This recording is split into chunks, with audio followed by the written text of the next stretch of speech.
Welcome back to the Four-Wheel Drive Show. This week we return with part 2 of Macca and Ty's epic trip to Cape York.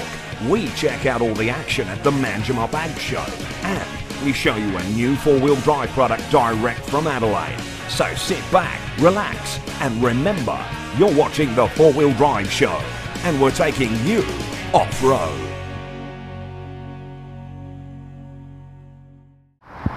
Welcome back, guys, to episode 2 of season 3 of the Four-Wheel Drive Show. And as you can see behind us, we have the Narrows Bridge, and we're actually on the South Perth side of the river, and later on Shelley is going to show us how a patrol can do a water crossing. Is that right? Easy. Easy, you reckon? You're going to own this, aren't you? Yeah, definitely. Yes. I'll show you how it's done.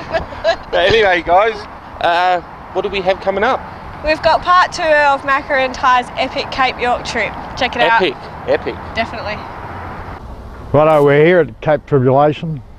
From here we head north again, up this road here, which apparently has got a bit of gravel on it. Part of it is the Bloomfield track, which you'll find in the Hammer maps and that. And yeah, so we're about to go and see how bad this country can get. It's been a beautiful drive up here. Through the Dane Forest National Park is just spectacular. There's glimpses of ocean here and there. Lots of little things you can take and see the kids to do along the ways, lookouts and that.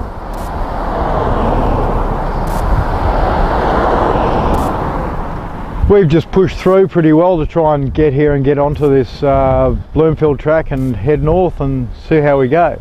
Anyway, we'll keep going. We drove from there through the Lakefield National Park. Ended up, we camped up that night. Next morning we got on the road again, and then we turned onto the Peninsula Development Road. A few hundred kilometres there, but it was a nice drive. It was all gravel, all pretty cruisy really. Then that night we stayed at Drysdale Station. Next morning hit Palm Creek, which we'd heard was pretty hard. We got there the first ones to cross, but it was relatively easy, as Ty showed, getting out the other side of it. And here's Ty again, travelling through one of the next creeks. That one there's quite deep on the right hand side, but yeah, you walk them all and pick your lines correctly. And yeah, it was amazing that the people were at every creek, every place that you were at, every creek, there was someone there with videos or just camped up just next to the creek. Most of the creeks had camping spots either side. Right guys, we're on the old telegraph track and it's been fun. So far we've gone through Palm Creek and Dulcie Creek, and they were nice little water crossings. We've got a bit of video of that. Nothing too severe. We've dropped our pressures to about 20 psi and we're just cruising along at about 20 to 30 k an hour along the track. It's a nice drive, isn't it, Ty? It's a wicked drive. You don't want to go any faster, you'll miss everything. That's it. It's so a lot of eucalyptus trees in this area. From what I've read, there's something special about the eucalyptus here. I'll see if I can find a bit of paper and let you know what that was, but it is a pristine area.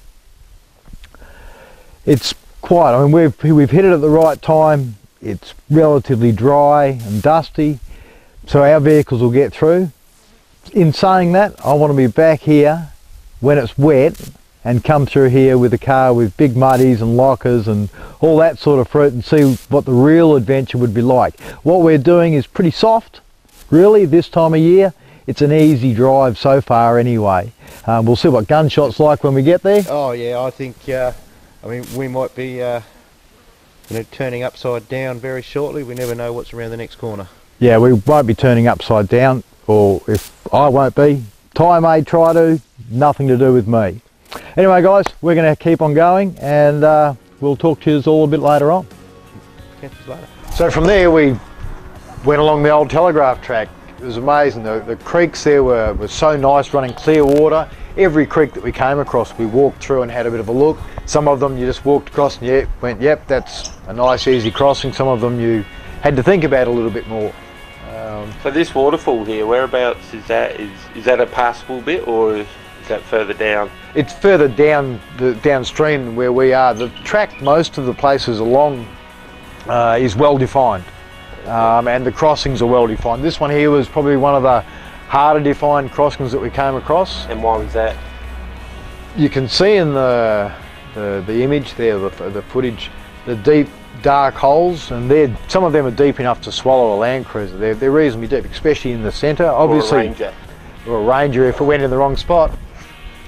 But yeah, because it's cyclonic season and they get so much rain, like from what I understand, all these creeks are impassable in the wet season, and it's so hard to understand when you're there in August and it's leisurely cruising the park. There were guys towing camper trailers and small caravans along the track pretty well everywhere we went.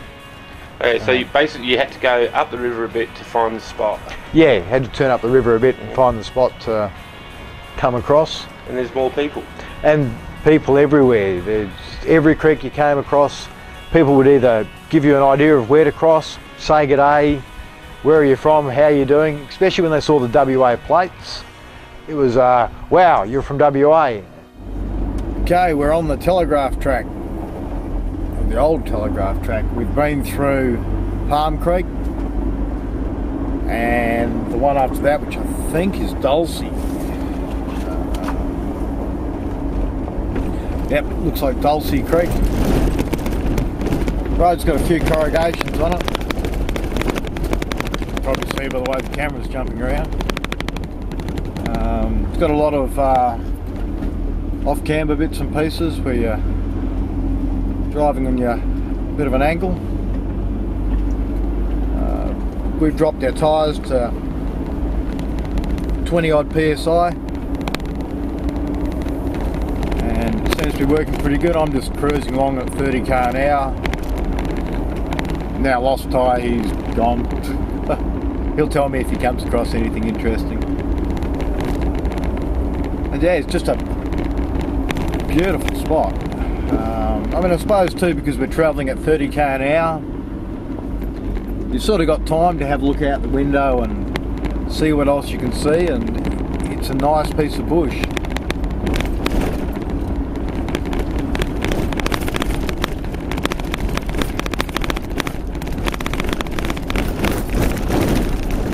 With a few corrugations.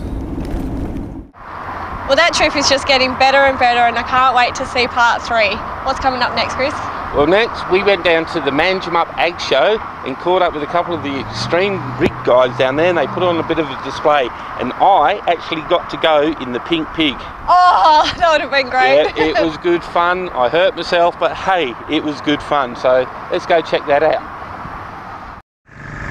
Welcome along, guys. We're down at the Manjimup Agriculture Show. Now, as an agriculture show is pretty self-explanatory, it's based on agriculture. But also, while we're down here, we actually have some four-wheel drive extremes happening here. Basically, we've got some four-wheel drives, which some of you might know from last year's Coastal Rocks Paddock and the West Oz Challenge and stuff. They've come down here to put on a bit of a display for the local boys in Manjimup. Now, this is run by a bloke named Paul Fontanelli, Team Carnage. You might know him. He used to have that orange funky Hilux, and now he's got a flash Hilux. So we're going to catch up with Paul later on. But first up, let's sit back and enjoy what we've got down here happening.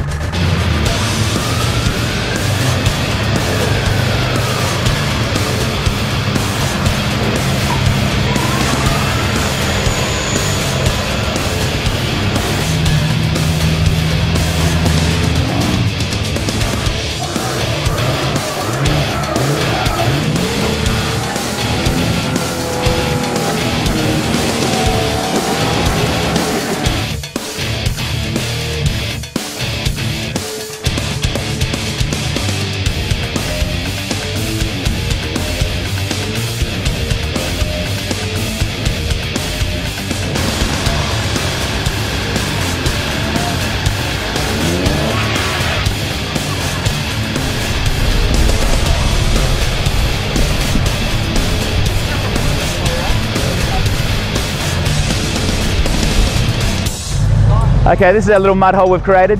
Yesterday we had Carry Concrete dump about 3 or 4 truckloads of water into it, and today we've had Tony and Sean Fontanini dropping off spring water, so it's good for the complexion now. Anyway, let's show us how it's done.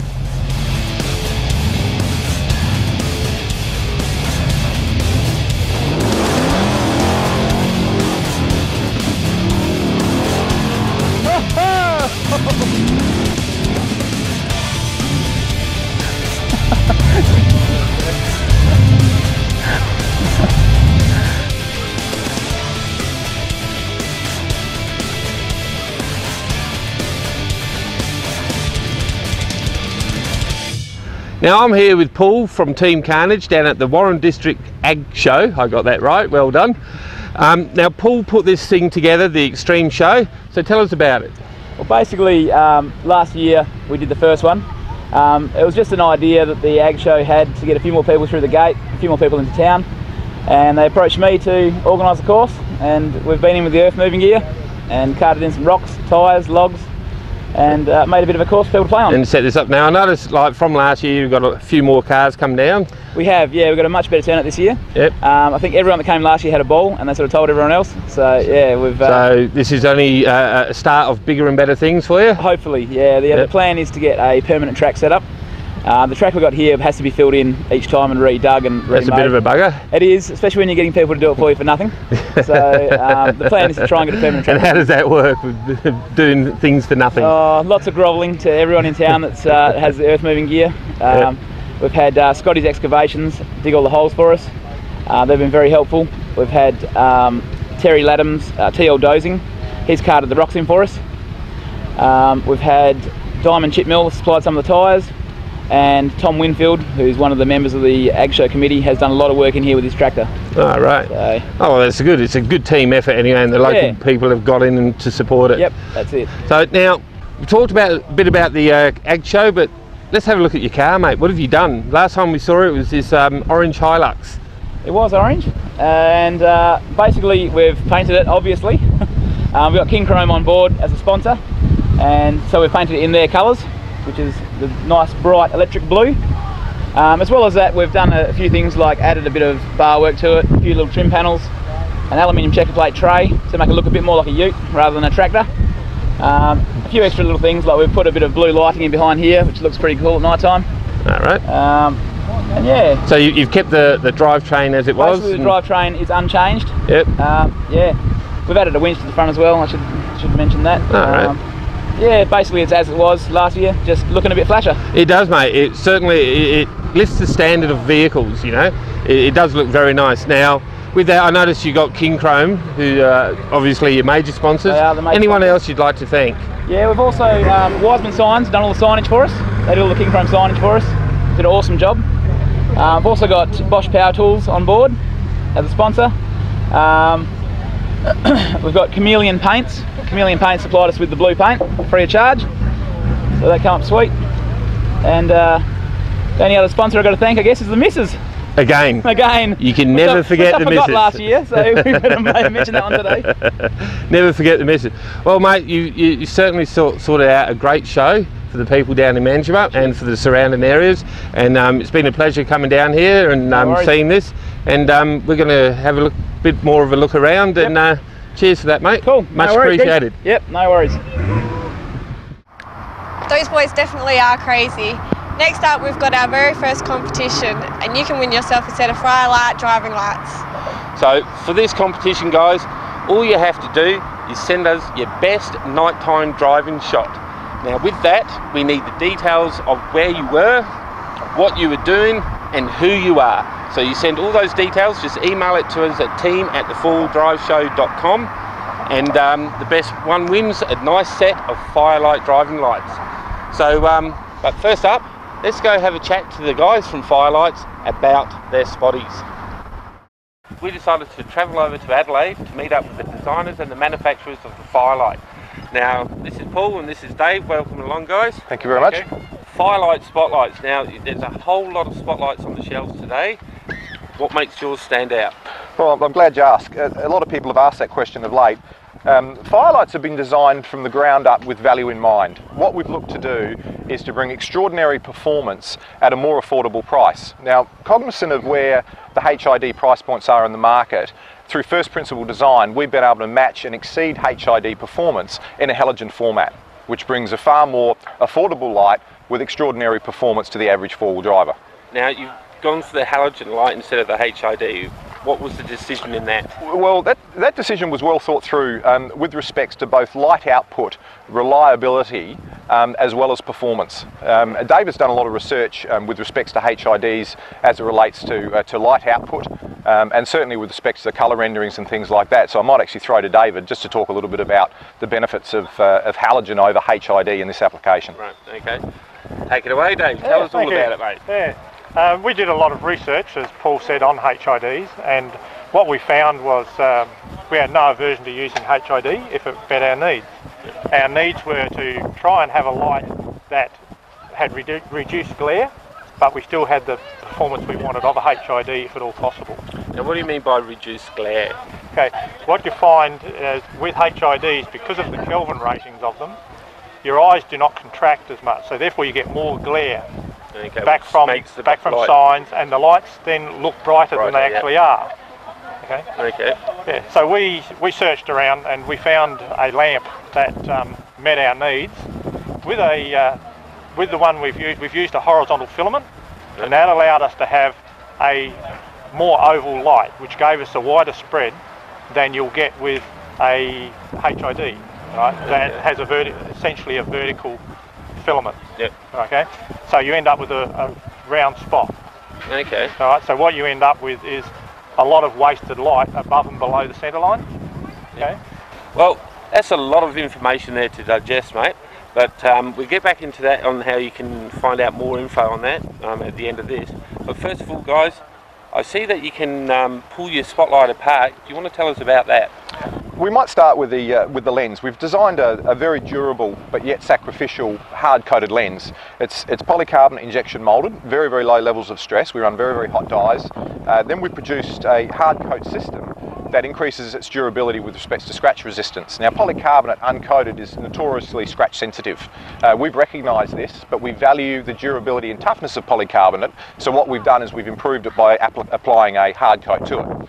So we've made a very simple bayonet fitting so they can be readily changed in the field, so there's no need for covers. These are purely sacrificial, so after 2, 3 or 5 years you just rotate them out and you can rotate them back in for the same price as a basic cover. That's such a good name, isn't it? A good word, sorry, the sacrificial lens. It's sacrificial lens.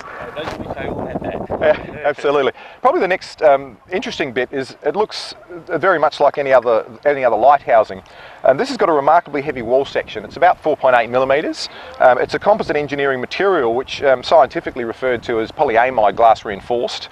The layman's term is actually a nylon, but there's lots of different nylons. This one's quite unique in that if you were to consider the strength of mild steel is around 250 megapascals, this particular nylon has a strength of 185 megapascals, to put it into perspective. So this is remarkably strong, and what we found really valuable about this particular grade is its fatigue performance.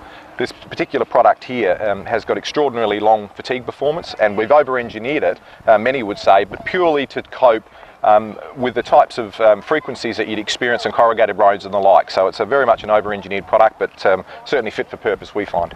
Basically, you're making a spotlight there, which is going to last you. If you're paying good money for something, you want something which is going to last you, don't you? Absolutely. You know, and I mean, you're not in the cheap El Cheapo range market. You're in the mid to high market. Yes. And obviously, you guys have done a lot of thought about it. I mean, just by looking at what you've got here. But don't let me stop you. Keep going. No, please. We'll talk momentarily about the reflector. We put a lot of effort into the geometric optimization of the reflector, and this is where the performance of the light is really derived. It's the combination, or the sum of the components, the sum of its parts, that is how it is the light source and the reflector relate to each other. And this is where a lot of our empirical research and development was done to actually produce this extraordinary performance. Now, we've focused on durability in every aspect of Firelight. This is not a plastic reflector. It is actually aluminium. It is hard coated. It is then vacuum metallized, and then it has a silicon top coat over the top, so it becomes very scratch resistant. So you could, if you needed to, during the course of pulling apart your light, you could give it a wipe, there'd be no scratch or damage to it whatsoever. Each part is replaceable. We've designed this light as a light for life, so we can pull out every individual component and buy it as a spare part and rebuild from scratch if need be. If you've got a spotlight which is going to last you 5-6 years, and you can buy just the parts, not the whole spotlight again, how are you guys going to make money out of this? Look, that's a good question. There's a big market. I mean, when you consider spare parts prices can often be marked up by 700% if you wanted to build a motor vehicle, for example, from components. We think that's a deceptive practice, and we certainly don't subscribe to that. We're confident in our product. The world is a big market, and the truth is, through natural attrition, products eventually at some point in their life will fail. and we understand that. But we've certainly had a design goal of giving people good value for money over a 10 to 15 lifespan, 10 to 15 year lifespan with their product, and we think that's fair and reasonable. And certainly at the rate at which Firelight has been adopted in the world, and even literally in the last hour we ticked over 35,000 followers on Facebook. There's an awful lot of market demand for our product, and I'm sure by the time those 35,000 people buy their Firelights, 10 years down life road, 15 years down life road, they'll be up for another pair. Yep, fair enough, fair enough. Guys, you have an absolutely great product, and I'm taking this home with me because I think that you can have that on. This is sexy, so that's fine. Now, thanks a lot for that. Now, how can people get in touch with you to ask you questions, find out more about the HID versus halogen and stuff like that? How do they do that? The best way is to contact or bring up firelight.com, and that will take you straight to our website. Right. And on there you can go to Facebook, and on there you'll be able to also find links to various data that will explain some of the information we've been giving you. Right, well there you go. Guys, it's an absolute pleasure. Thank you. Thanking you. You're welcome. They're brilliant spotlights. Now, these guys have decided to give us a set of spotlights to give away for free, but we will show you that competition at a later date. But for now, thanks guys, absolute pleasure. Sunday? It's not Sunday, it's Monday. Tuesday? Tuesday. I have no idea what day it is. Anyway, it's a sunny day in Adelaide, so thanks guys for that, and yep, back to you guys. What's coming up on the next episode, Grizz? Well, I'm glad you asked me that because I need to tell you this. What we have is the Ben Cubbon off-road racing. We also have part three of Macca's trip to Cape York, and another instalment from Team Carnage with their 2000k build-up. We've also got a new segment called Ask Russ, and if you have any questions that you'd like answered, you can email us at team@thefourwheeldriveshow.com and we'll get them answered for you. We will, won't we? Certainly. Certainly. So there you go guys, that's it from us, from another episode from the lovely night skyline of Perth. So until the next episode, what will we do? It's the four-wheel drive show, and we're taking you off-road. Off-road, there we go. See you later. Bye.